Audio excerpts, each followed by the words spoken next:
Сәлеметсіздер ме, құрметті оқушылар, мұғалімдер және тыңдармандар. Бүгін сабақтың тақырыбы аналитикалық әдістер. Сабақты жүргізетін Талдықорған қаласы Назарбаев зияткерлік мектебінің химия пәнінің мұғалімі Кудайбергенова К А Аналитические.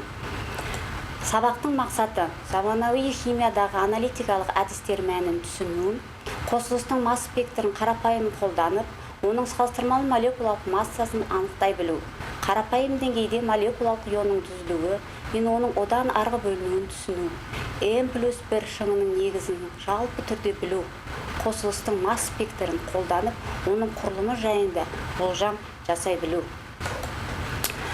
Молекуланың қызыл жиіліктерді жұту себебін түсіну, қосылыс құрамындағы сәйкес функцияларды, топтардың айқындалу облысы қай аймақта жататындығын білу және оларды пайдаланып қосылысты анықтау. Қарапайым протондық ЯМР спектрі қалай түсіндірілетіндігін білу және оны сипаттай алу. Тілдік мақсат бір-біріне ауызша түрде аналитикалық әдістер туралы мысал келтіре отырып айтады. Аналитикалық әдіс түрлері ажырата алады және белгілі спектрлер бойынша заттарды анықтай отырып түсіндіреді. Пәнге қатысты лексика мен терминологиялар, талдау, молекулалық шын, фрагментация, модель, толқын саны, молекула қаңқасының ауытқу саласы. Енді аналитикалық әдістердің бірі ол масс спектрометр. Масс спектрометрдің негізі ион көзі, анализатор және детектордан тұрады.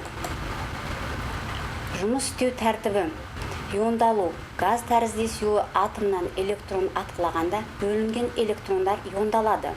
Иондарға бір плюс зарядталуына жетерліктей мөлшерде энергия бөлінеді. Жеделдету. Зарядталған иондар электр өрісінде жеделдетіледі. Ауытқу. Зарядталған бөлшектер магнитті немесе электр өрісінде ауытқиды. Байқалуы. Электр немесе фотографиялық әдіс арқылы. Иондардың ауытқуы. Егер изотоп ауыр болса, ауытқу төмен болады. Атқылау радиусы оның масса зарядына тәуелді. Ион ауыр изотоптың масса заряды тәуелділігі көбірек болады және оның радиусы қисығы да үлкенірек. Бір плюс зарядталған иондарының көп таралуы оның массасына тәуелді.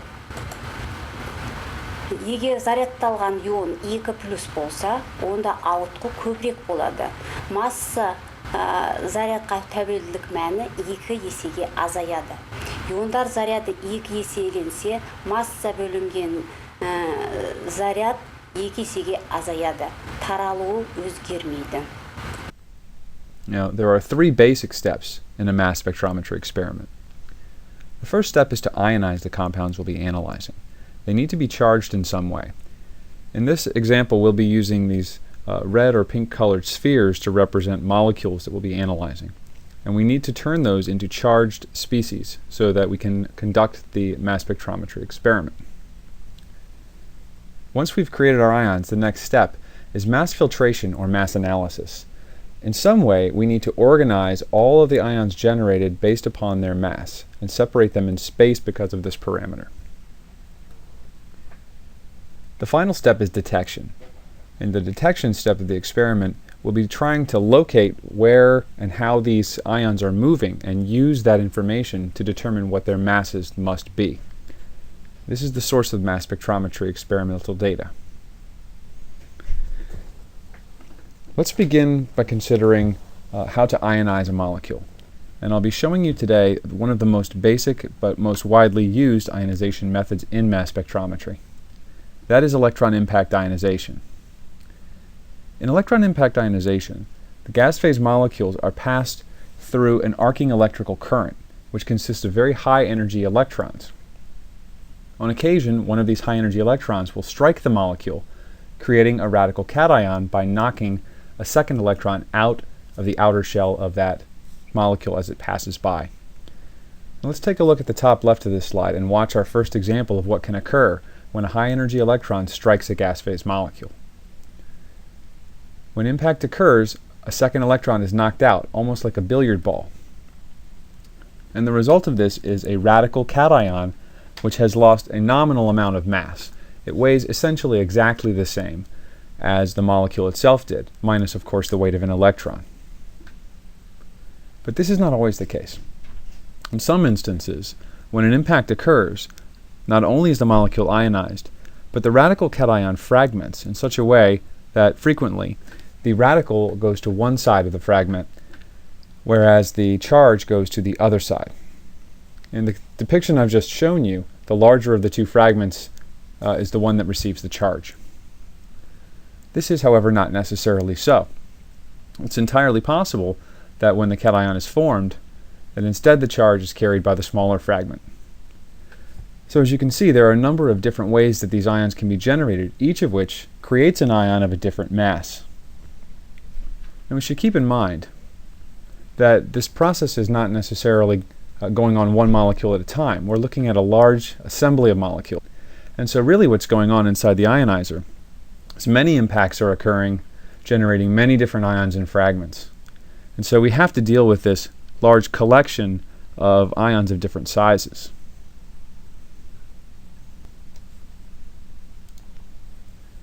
Now that we've created our ions, let's move on to the mass filtration or mass analysis step. In this step, the ions which are formed are focused into a beam. If these beams are focused into an area in which there is no appreciable magnetic field, the ions will move in essentially a straight line. This doesn't help us very much to separate them in space. Therefore, we apply a magnetic field to the region through which this ion beam is moving. When we do this, the applied field causes the ions to experience a force. Recall from the right-hand rule of physics that a point charge moving at a given velocity through a magnetic field will experience a force, independent of the mass of that particle.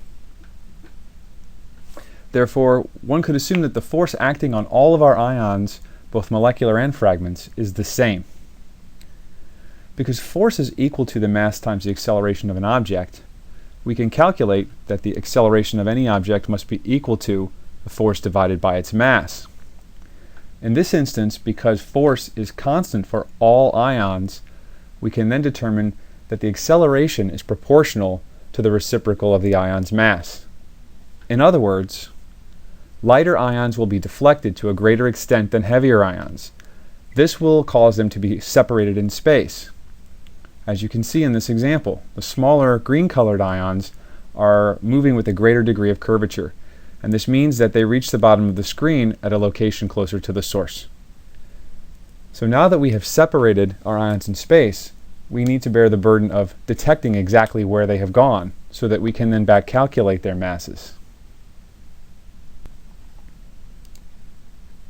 One method of detection which is frequently used in mass spectrometry is the electron multiplier. An electron multiplier is a series of special plates known as dynodes, represented here by these gray-colored bars. Now, dynodes are made of a material which ejects electrons in response to physical impacts, such as, for example, the impact of a cation or the impact of an electron. This means that if our analyte ion is moving into our detector and strikes a dynode, it's expected to then perturb this dynode in a way that causes the release of an electron, at least one, sometimes more. This electron traverses the electron multiplier assembly and strikes another dynode. Now in this case we're going to produce 3 electrons per impact. So our 3 electrons move to the next dynode where there's a new impact, which creates 3 more per electron for a total of 9. And then a new set of impacts creates even more. And very quickly, a measurable amount of current is generated. In our cartoon, we've only created about 20 or so electrons from a single impact, when in fact, within the instrument, about 1 million electrons are generated per impact in a well-tuned electron multiplier. This means that it only takes a few impacts to generate enough electrical current for the workstation computer to pick that up and read that as a signal coming from the detector. Now let's take a look at how all of these different elements can be combined into a single experiment which will tell us something about the mass of our compound. I'm going to begin by animating this schematic of a mass spectrometer. As a stream of gas phase molecules enters from the left-hand side of the slide, it reaches the ionizer, where the beam of molecular ions and fragment ions is generated. From this point, the stream of molecular ions then moves to the mass analyzer, where the ions are separated in space based upon their mass, or more accurately, on their mass-to-charge ratio. Notice that the ions within the mass analyzer are deflected to a different extent by the magnetic field, meaning each beam reaches the other end of the mass analyzer at a different position. If I place a detector in a fixed location near the end of the mass analyzer, in this instance, only those intermediate-sized ions are striking the detector. Because they are striking the electron multiplier, it's going to generate a current at this particular field strength and shape. Now let's take a look at the effect of altering the intensity or the shape of this magnetic field. If I increase the strength of the field, I increase the force acting on the ions, meaning that their path curves to a greater extent. In the example shown here, we've increased the field strength to the extent that the intermediate-sized ions no longer reach the detector, but the curvature of the molecular ions is not sufficiently steep, and so nothing is striking the detector at the moment, meaning that at this particular field setting, the detector will be silent. No current is generated. If we increase the field strength one more time, notice that now the molecular ions are striking the detector, which will generate a new current. So at this particular field strength, the computer workstation will know that there is some type of an ion which is reaching the detector.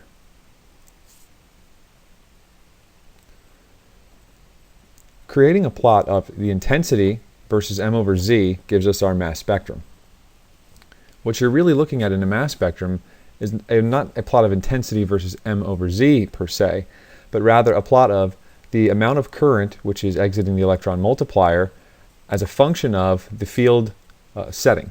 So the field setting will tell us what mass should be exiting at that time, and the electrical current generated by the detector will tell us whether or not any ions of that particular mass are present in the sample. Енді неонның масс спектрін мысалын қарастырайық.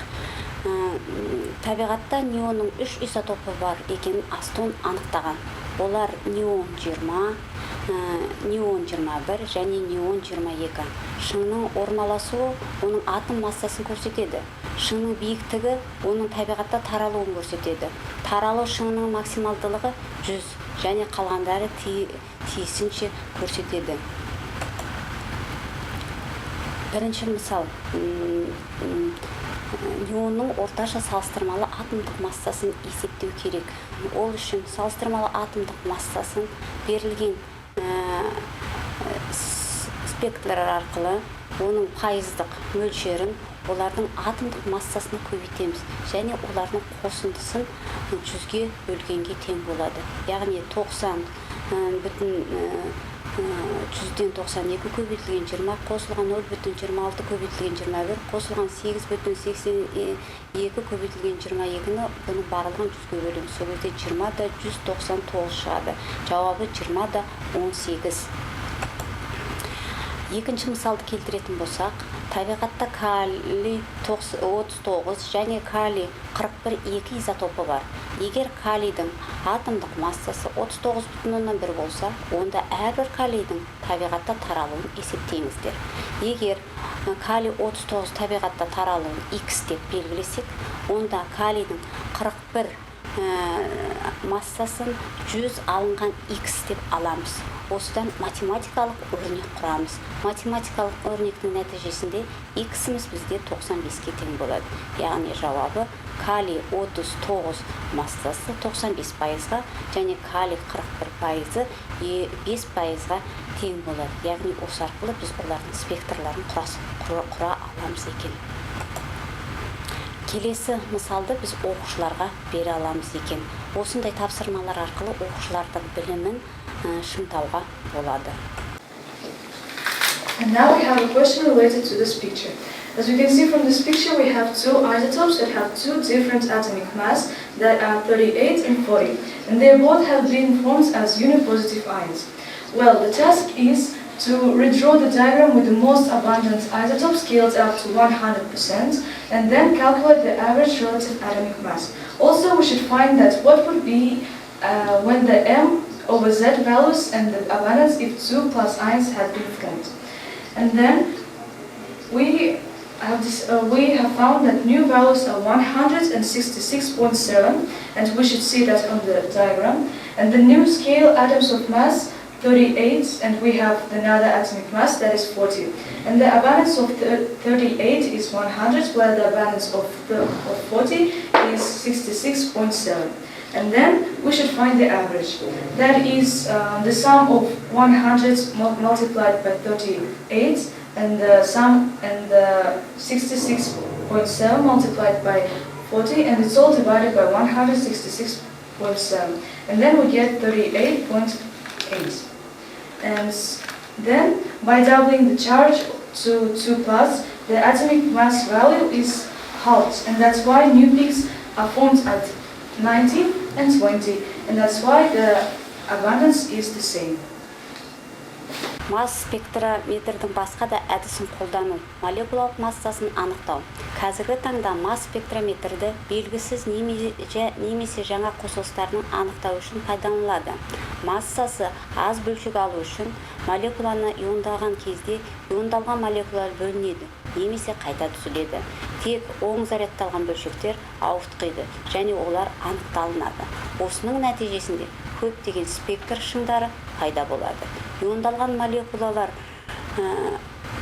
соңғы шыңының М+ көрсетеді және ол молекулалық массасын да көрсетеді. Спектрлердің қалған бөліктері құрылымдық формуласы дұрыс шығуына қосымша ақпарат береді. Now, all MS techniques require that samples be ionized, whether it be by electron impact, chemical ionization, MALDI, or electrospray. Somehow or another we have to ionize molecules. And the simplest way to do this, or the easiest way to do this, is using electron impact ionization. So you'll find this is a very commonly used technique, but it has limitations, which we're going to talk about. Now, for small molecules, it's probably the most popular method because it's inexpensive, it's easy to build into an instrument. It basically requires that you have a small gap between two electrodes with some kind of carrier gas, usually exiting a GC. Now, during electron impact ionization, a high-energy electron strikes a molecule, and to keep it simple, let's just say it knocks another electron out of that molecule's electron cloud, almost like two billiard balls striking one another. When the cue ball strikes another billiard ball, they both get some energy, and therefore they both move away. So think of it as that. It's sort of a game of molecular billiards, where we're striking one electron in the cloud with another and knocking it out. So for a cartoon representation, let's take a molecule here in the gas phase. Now that molecule has an electron cloud. And if we shoot this molecule with a high energy electron, it can collide with that cloud, causing the ejection of one electron. Now the result of this is that the molecule loses one of its original electrons. So we end up with a radical cation. In other words, we have an unpaired electron and a positive charge now associated with our gas phase ion. Now, being struck with a high energy electron and left in this state doesn't usually sit too well with the molecules, and so they have a strong tendency to break. And not only that, when they do break, they typically break in predictable ways at functional groups, and these ways usually result in the radical and the cation taking separate sides. It's not always 50-50 as I've depicted here, but you get the idea. So let's take a look at a specific molecule now instead of a cartoon and see if we can make some sense of how this fragmentation manifests itself in mass spectrometry experiments. I'm going to do the example of pentane here. This is a very simple molecule, but one that you may actually ionize and analyze using a mass spectrometer. Now, a pentane molecule, of course, has an electron cloud associated with it. So I put some randomly moving electrons here to give you just a vague notion of what it's like. But notice that a high energy electron has just come in and struck one of the electrons in that cloud. The result of this is going to be ejection of both of those electrons. So my net process here produces a radical cation of pentane. I don't know where the radical is, I don't know where the positive charge could be at any point in time, but it's there. And that's what's important in fragmentation. So I've generated my radical cation from pentane. So what happens next? Well, there's a very good likelihood that this entire radical cation is going to survive this process and go to my mass spectrometer's mass analyzer intact. However, there's also a good chance that it will fragment along one of these carbon-carbon bonds. Now I'm going to fragment this for demonstration purposes along one of the exterior carbon-carbon bonds, but it could just as easily fragment along one of the interior bonds, and we'll look at both of these processes in a subsequent slide. But for now, let's watch this bond break. Now, when fragmentation occurs in simple alkanes as a radical cation like we've got here, it tends to be a homolytic process. And by that I mean that the bond breaks in such a way that one electron goes to each side. So in a homolytic bond cleavage, my electrons are going to separate and go to opposite sides of the bond. In the case of a radical cation, what this means from a practical perspective is that the fragments that form are going to have to split the radical and the cation. In other words, they're going to go to one or the other, but not both to the same. So I'm going to, in this case, send my radical to the methyl and my cation to the butyl. Now I could just as easily have done this in the other way, sending the radical to the butyl and the cation to the methyl. But as we'll see in a future representation, we actually get both of these happening. It's actually the relative stability of the cations which form and the radicals which form that allow us to determine how much of each is likely to form during an experiment, and therefore how intense the signal is likely to be corresponding to the mass of these fragments.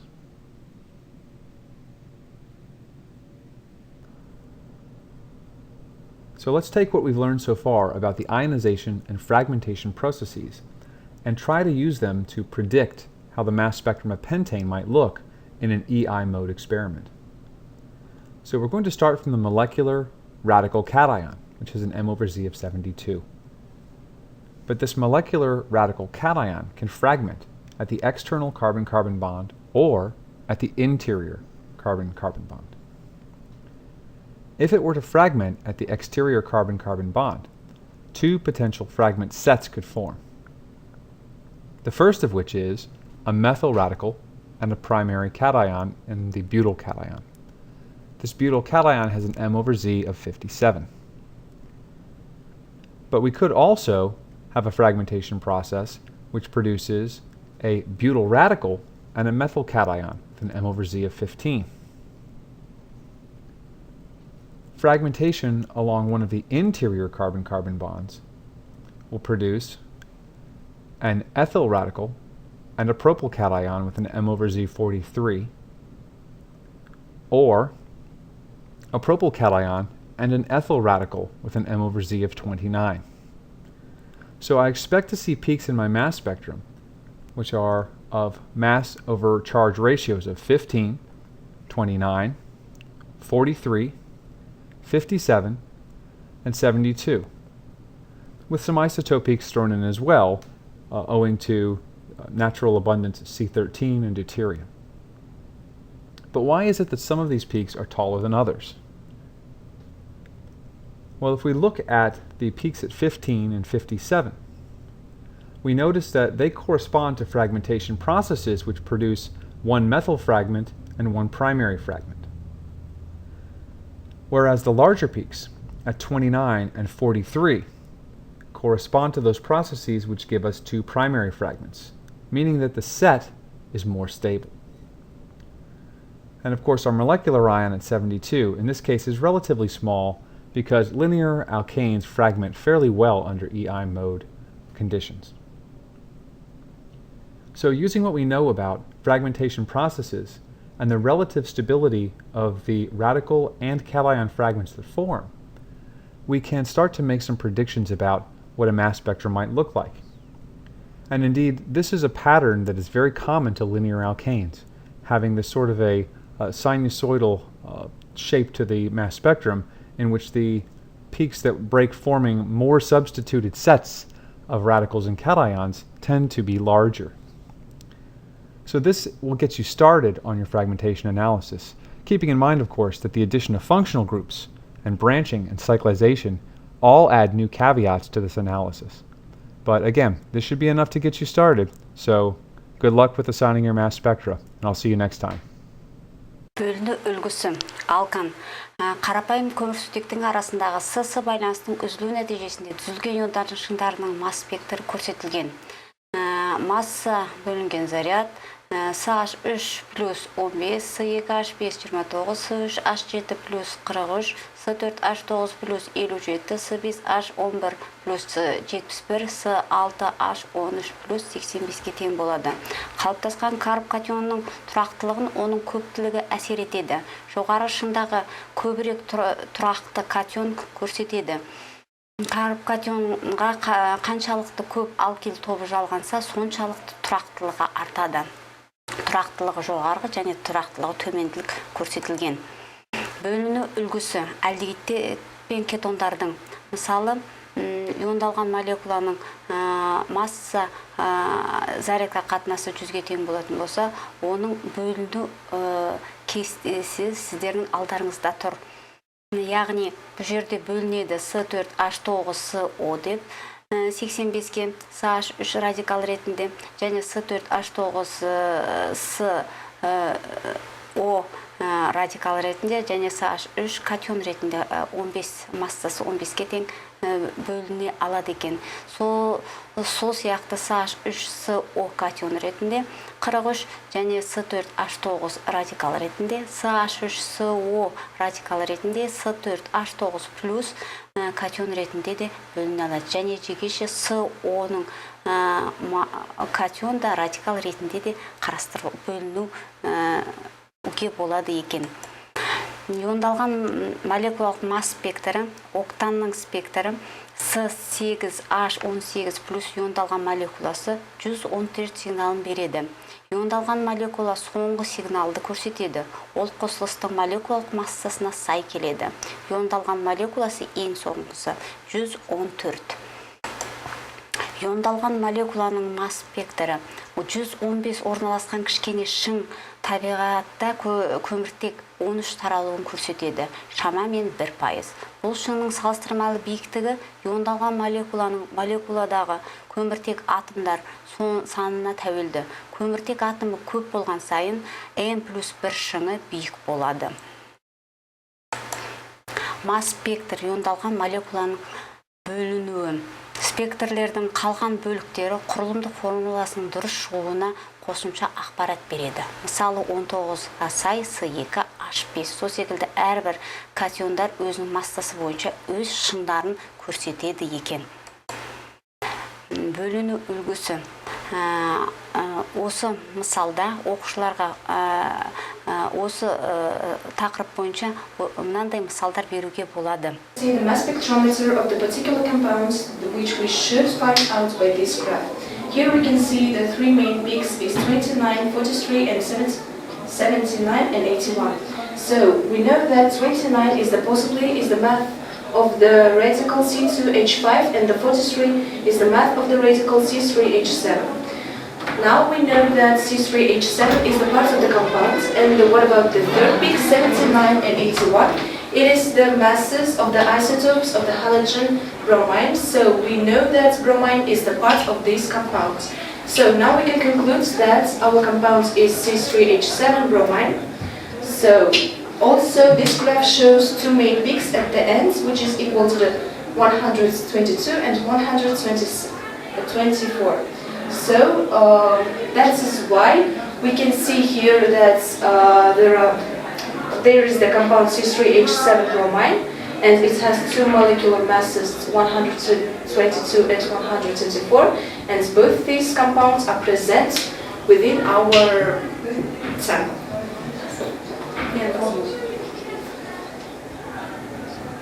And also here we can see the results of our analysis, and it was C3H7 bromine. And now here we can see also one more spectrometer, which can we see is the compound C6H5COCH3.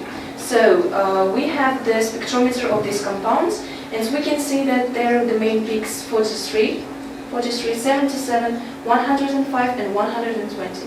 So we can see that 66 and H5 gives us the peak 77, and the COCH3 gives us the peak 43, and the part C6H5CO gives us the 105, and the overall molecular mass is equal to the 120, what we can see at the end of this graph.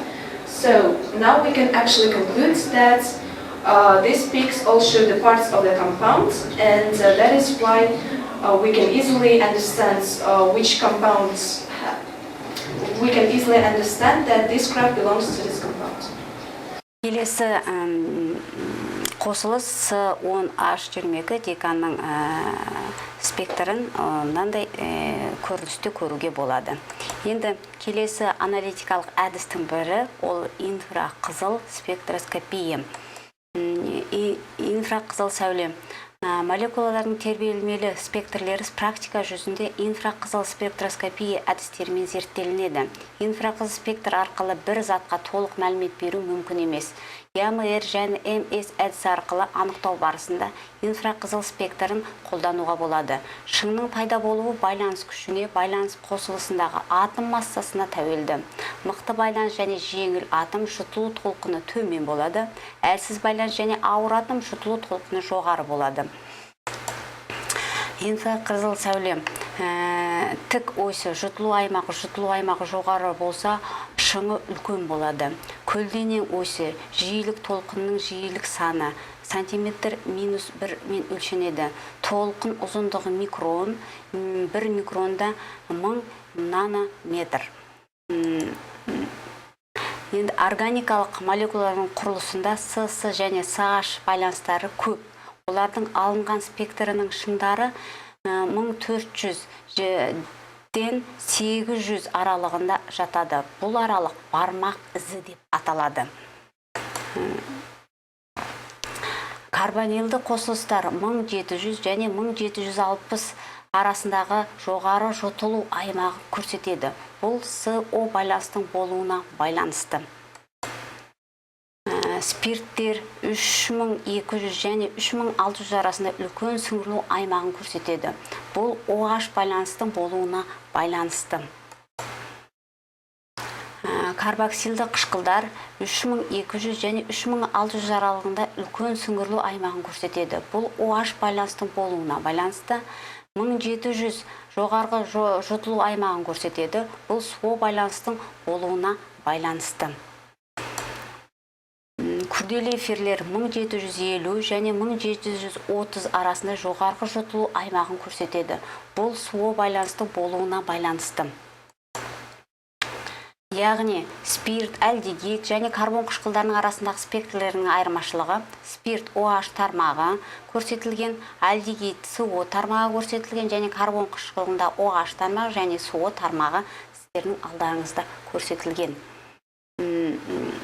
Бұл жерде әрбір толқында көрсетілетін органикалық қосылыстардың шамалары.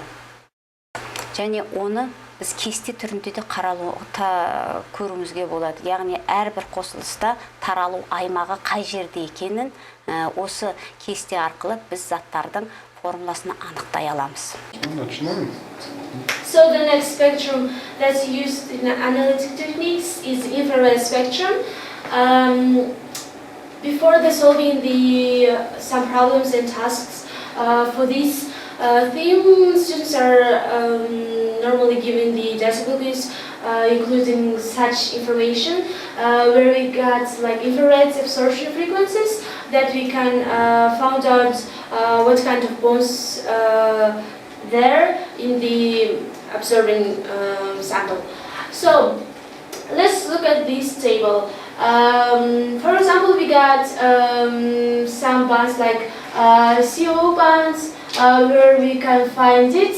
We can find it in the functional groups like alcohols, ethers, and esters. And the wavelengths, the absorption range is 140 and 1300. Let's see this graph. So the main thing is the fingerprint region. Fingerprint region is located between the 500 and 1500 wave number. So here,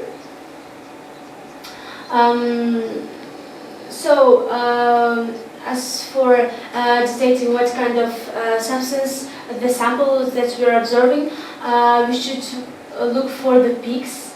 And here we got like peak around the 3000s, and so we look to the table and we got 3000. And this one is for carboxylic acids, Ash-bonded alcohol, or just free alcohol. Then in the fingerprint region, we got peaks like approximately 1,300 and 1,500s,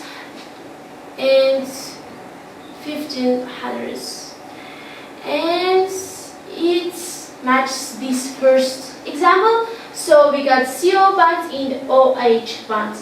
So here we got alcohols and there we got alcohols. So we can say that this sample is alcohol. So the next example. Next is we are given infrared spectrum like this. So we can see that the transmittance is actually 0. So it means that here there are like 100% the bonds, the only bonds that's located in this wave number. So it's among 3000s and 4000s. So we should just look for it, and it's actually here. It's OH bond. And there's actually no other bonds that are like quite big, so you can just say that's water. Келесі аналитикалық әдістің бірі ол ЯМР спектроскопиясы. Ядролық магниттік резонанс қатты сұйық және газ тәрізді денелерде радиожиілік диапазонындағы электромагниттік энергетикалық резонанстың жұтылуы. Мұндай резонанстың жұтылу құбылысы сыртқы магнит өрісі орналасқан зат ядроларының магнетизміне байланысты пайда болады. Бұл құбылыстың резонанстық сипаты қосылыс мөлшеріндегі моменті мен магниттік моменті бар ядролардың қасиетіне сәйкес анықталынады. Ядролық магниттік резонанс спектроскопиясы молекулаларда сутек атомдары туралы ақпарат береді. Шыңдар саны, көрші атомдардың сутек саны +1 n +1 формуласы арқылы анықталынады. Егер көрші атомда сутек 1 протон болатын болса, онда 1 пик сиглет болады. Егер де көрші атомында бір сутек болса, 2 пик болады, дуплет болады, және көрші атомында 2 сутек немесе протон болса, 3 пик болады, триплет, және егер де көрші атомында 3 сутек немесе протон саны болатын болса, 4 пик болады, және оны квартет деп атайды. Және сол секілді тағы да арғарай қарастыруға болады екен. Мысалы, бір бромды алатын болсақ, онда триплет, секстет және триплет шыңдарын байқауымызға болады. Біріншісінде ол 3, 6 және 3 шыңды көрсетеді. Соған байланысты олардың молекулалары да әртүрлі болады. Мысалы, біріншісі өздеріңіз көріп отырғандай 3 түрлі шыңның белгісі көрсетілген. Our task is to find the structural formula of these compounds, which is C3, H5 and O3. And for this task, first we should write all the carbons together. And using the formula n+1, and according to this diagram, we know that initially there were 5 peaks, and that's why n equals to 4. And again we have 2 peaks. That's why we again use the formula n+1. But we know that here carbon would have only 1 hydrogen, while the first carbon would have 2 hydrogens because of 2 peaks. And since there are 2 peaks, the first carbon and the last carbon would be identical. That's why the structural formula would be CH2, CH and CH2. Since carbon has the oxidation number of 4, we know that each carbon would have its own chloride. And now we have the structural formula of C3H5O3. Тура осындай әдіспен басқа да молекулаларды табуға болады. Мысалы, С2H5 бромның шыңдары көрсетілген, сол арқылы олардың құрылымдық формуласын табуға болады. Мысалы, С2H3 бром 3-тің құрылымдық формуласы CH бром 2 және CH2 бром. Яғни осы шың арқылы бұлардың құрылымдық формуласын анықтауға болады. Және оқушыларға мынандай тапсырмалар беруге болады.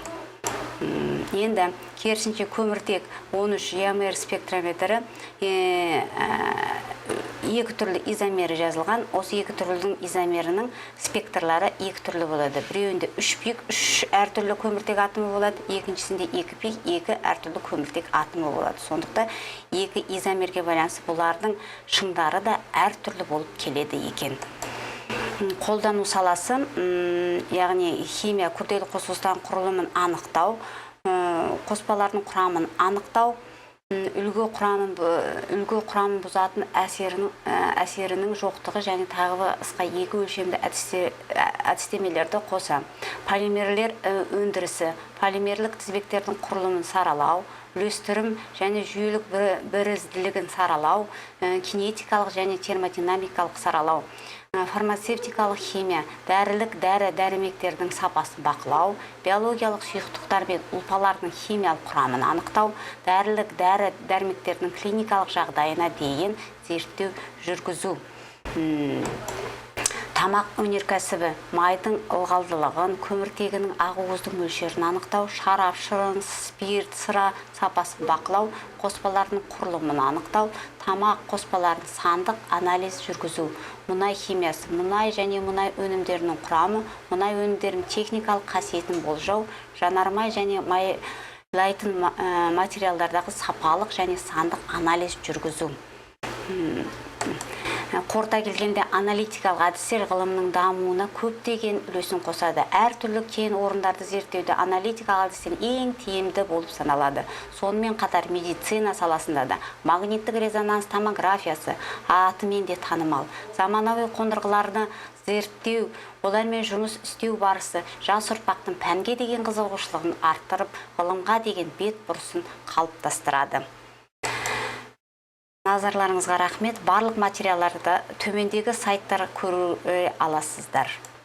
Назарларыңызға рахмет. Сау болыңыздар.